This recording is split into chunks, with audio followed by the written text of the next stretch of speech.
চট্টগ্রাম মুখ্য মহানগর আদালত এলাকা সম্মিলিত সনাতনী জাগরণ জোটের মুখপাত্র ও ইসকনের বহিষ্কৃত নেতা চিন্ময় কৃষ্ণ দাসকে কারাগারে পাঠানো নিয়ে দেখা দেয় উত্তেজনা। প্রিজন ভ্যান আটকে রেখে বিক্ষোভ করতে থাকেন অনুসারীরা।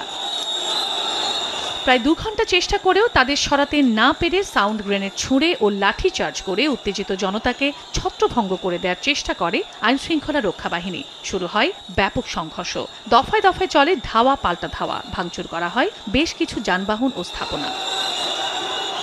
এই অবস্থার মধ্যে বিকেল 3টার দিকে আদালত চত্বরের রঙ্গম কনভেনশন হলের সামনে শিক্ষানবিশ আইনজীবী সাইফুল ইসলামের ওপর হামলা করা হয়। পরে গুরুতর অবস্থায় তাকে চট্টগ্রাম মেডিকেলে নেওয়া হলে মৃত ঘোষণা করেন চিকিৎসক।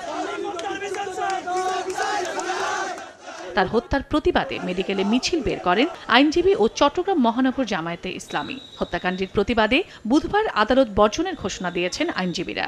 ভিডিও ফুটেজগুলো সংগ্রহ করে আমরা যারা সন্ত্রাসী এই হামলার সাথে জড়িত ছিল তাদের বিরুদ্ধে আমরা আইনগত ব্যবস্থা নেওয়ার জোর দাবি জানাচ্ছি। পাশাপাশি আমাদের জেলা আইনজীবী সমিতি আজকে জরুরি সিদ্ধান্ত নিয়েছেন, আগামীকাল আমরা কর্মবিরতি করব। এর আগে মঙ্গলবার বেলা 12টার দিকে রাষ্ট্রদ্রোহ মামলায় গ্রেফতার চিন্ময় কৃষ্ণ দাসকে চট্টগ্রাম আদালতে তোলা হয়। এ সময় আইনজীবীরা তার জামিন আবেদন করেন। শুনানি শেষে জামিন নামঞ্জুর করে তাকে কারাগারে পাঠানোর নির্দেশ দেন আদালত। আদেশের বিরুদ্ধে আপিল করার কথা জানান আসামি পক্ষের আইনজীবী। হয়তো হয়রানি করার জন্য হিন্দু ধর্মের যে একটা নৈতিকতা যে সেটা যে বিসর্জন দেওয়ার জন্য মামলাটা করা হয়েছে, আর কিছু না। প্রায় 3 ঘন্টা হট্টগোলের পর চট্টগ্রাম কেন্দ্রীয় কারাগারে নেওয়া হয় চিন্ময় কৃষ্ণ দাসকে। সময় সংবাদ, চট্টগ্রাম।